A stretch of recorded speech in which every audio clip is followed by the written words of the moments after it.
Good morning. Today we're going to make my grandma Frieda Bertha Marie Moisich-Buchek's favorite powder soup that she used to make for us when we were little. My mom got pretty good at it too, but my grandma still gets credit for it. This is the recipe for a full batch that'll feed, I don't know, 3, 4, 5 hungry people. We're just going to make half of it today because just got a couple people doing it. But this is the normal recipe. I've already pre-measured some things. Come on over here. I've got the water starting to boil already.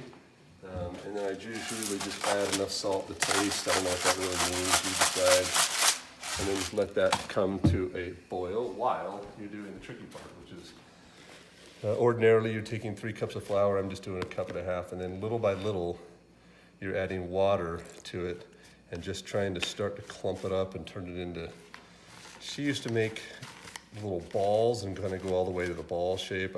Mine just tends to be a little clumpy and powdery, but you just go until you're happy with it. This is not even close yet, but you just add a little bit at a time, try to rub the water through it to where it's not sticky.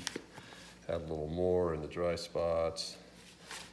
And this is going to go pretty fast this morning since there is so little that I'm doing. Sometimes I might stop at kind of right there, but I've found that my kids like it to be a little clumpier. And so I'll keep adding a little more until most of the powder, that kind of alone powder flour, is gone. And I still just kind of run it through my fingers, try to find the bigger pieces and break them up. So you don't want it to be too big. I just kind of keep doing this. Again, my grandma used to just make little balls. That's a lot of work. And it tastes the same. It's just flour and water and sugar. Maybe a little milk. Okay, I mean, that's probably pretty close to what my kids are used to. Maybe a smidge more in the dryness. That's pretty good. Okay.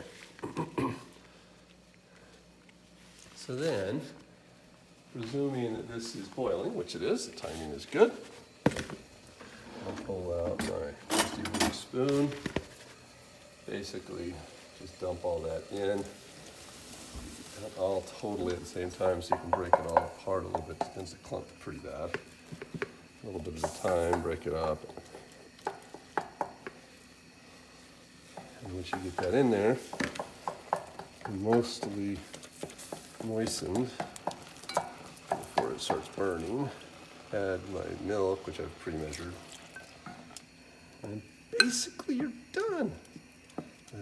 Just mix it up a little bit and still continue to break it up a little bit. Now, you know, the longer I now turn it down at this point. It's basically ready to eat. I'll normally turn it down a little bit and tell people where to go. And the longer you do this, the thicker it gets. And so it kind of just depends on how thick you like it. But my kids basically start eating about now. They're usually pretty impatient.